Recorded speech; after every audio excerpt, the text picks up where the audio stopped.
بسم اللہ الرحمن الرحیم۔ شروع اللہ کے نام سے جو بڑا مہربان نہایت رحم کرنے والا ہے۔ السلام علیکم ورحمۃ اللہ وبرکاتہ۔ ایک بار حضرت جبریل علیہ السلام نبی کریم صلی اللہ علیہ وآلہ وسلم کے پاس آئے تو آپ صلی اللہ علیہ وآلہ وسلم نے دیکھا کہ جبریل کچھ پریشان ہے۔ آپ نے فرمایا جبریل کیا معاملہ ہے کہ آج میں آپ کو غمزدہ دیکھ رہا ہوں۔ جبریل نے عرض کی اے رسول اللہ صلی اللہ علیہ وآلہ وسلم، کل میں اللہ پاک کے حکم سے جہنم کا نظارہ کر کے آیا ہوں، اس کو دیکھنے سے مجھ پر غم کے آثار نمودار ہوئے ہیں۔ نبی کریم صلی اللہ علیہ وآلہ وسلم نے فرمایا جبریل مجھے بھی جہنم کے حالات بتاؤ۔ جبریل نے عرض کی یا رسول اللہ صلی اللہ علیہ وآلہ وسلم، جہنم کے کل 7 درجے ہیں، ان میں سب سے نیچے والا درجہ اللہ اس میں منافقوں کو رکھے گا، اس سے اوپر والے چھٹے درجے میں اللہ تعالی مشرک لوگوں کو ڈالے گا، اس سے اوپر 5ویں درجے میں اللہ سورج اور چاند کی پرستش کرنے والوں کو ڈالے گا، چوتھے درجے میں اللہ پاک آتش پرست لوگوں کو ڈالے گا، تیسرے درجے میں اللہ پاک یہود کو ڈالے گا، دوسرے درجے میں اللہ تعالی عیسائیوں کو ڈالے گا۔ یہ کہہ کر جبریل علیہ السلام خاموش ہو گئے تو نبی کریم صلی اللہ علیہ وآلہ وسلم نے پوچھا جبریل آپ خاموش کیوں ہو گئے؟ مجھے بتاؤ کہ پہلے درجے میں کون ہوگا؟ جبریل علیہ السلام نے عرض کیا یا رسول اللہ صلی اللہ علیہ وآلہ وسلم، اللہ کے رسول پہلے درجے میں اللہ پاک آپ کی گناہگار امت کو ڈالے گا۔ جب نبی کریم صلی اللہ علیہ وآلہ وسلم نے یہ سنا کہ میری امت کو بھی جہنم میں ڈالا جائے گا تو آپ بے حد غمگین ہوئے اور آپ نے اللہ کے حضور دعائیں کرنا شروع کر دی۔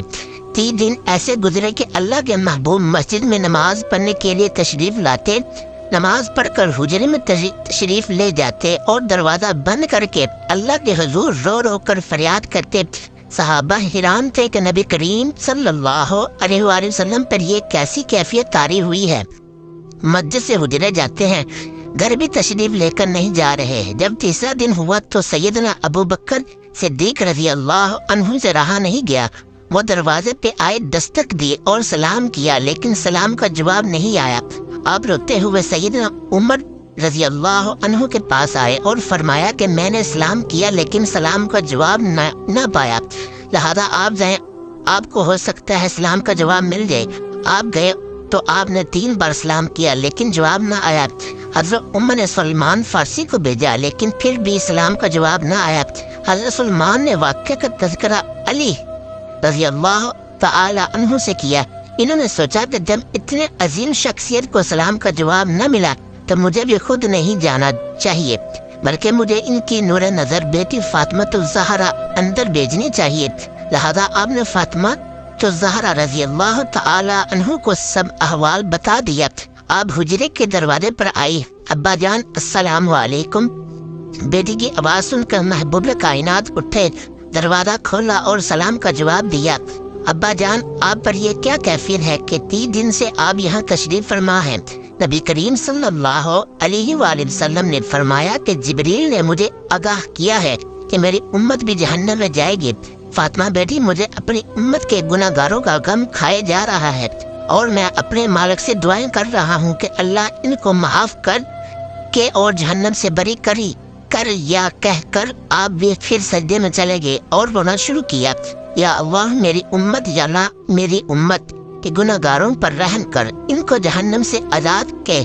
اتنے میں حکم آیا والا سوف یؤتیک ربک فترضی، اے میرے محبوب غم نہ کر، میں تم کو اتنا عطا کر دوں گا کہ آپ راضی ہو جائیں گے۔ آپ خوشی سے کھل اٹھے اور فرمایا لوگو اللہ نے مجھ سے وعدہ کر لیا ہے کہ وہ روز قیامت مجھے میری عمر کے معاملے میں خوب راضی کرے گا، اور میں نے اس وقت تک راضی نہیں ہونا جب تک میرا آخری امتی بھی جہنم میں نہ جنت میں نہ چلا جائے۔ لکھتے ہوئے آنکھوں سے آنسو آ گئے کہ ہمارا نبی اتنا شفیق اور غم محسوس کرنے والا ہے، اور بدلے میں ہم نے ان کو کیا دیا؟ آپ کا 1 سیکنڈ اس تحریر کو دوسرے لوگوں تک پہنچانے کا ذریعہ ہے۔ میری آپ سے آجزانہ اپیل ہے کہ لا حاصل ہے اور بے مقصد پوسٹیں جو ہم سب شیئر کرتے ہیں، آج اپنے نبی کی رحمت کا یہ پہلو کیوں نہ شیئر کریں؟ آئیں ایک ایک شیئر کر کے اپنا حصہ ڈالیں، کیا پتا کون گناہگار پڑھ کر رائے راست پر آ جائے۔ ناظرین، امید کرتا ہوں آپ کو ہماری یہ ویڈیو پسند آئی ہوگی، تو پلیز ہو سکے تو اس ویڈیو کو لائک، شیئر اور ہمارے چینل کو بھی سبسکرائب کر دیں۔ ملتے ہیں اگلی نیکسٹ ویڈیو میں، تب تک کے لیے اللہ نگہبان۔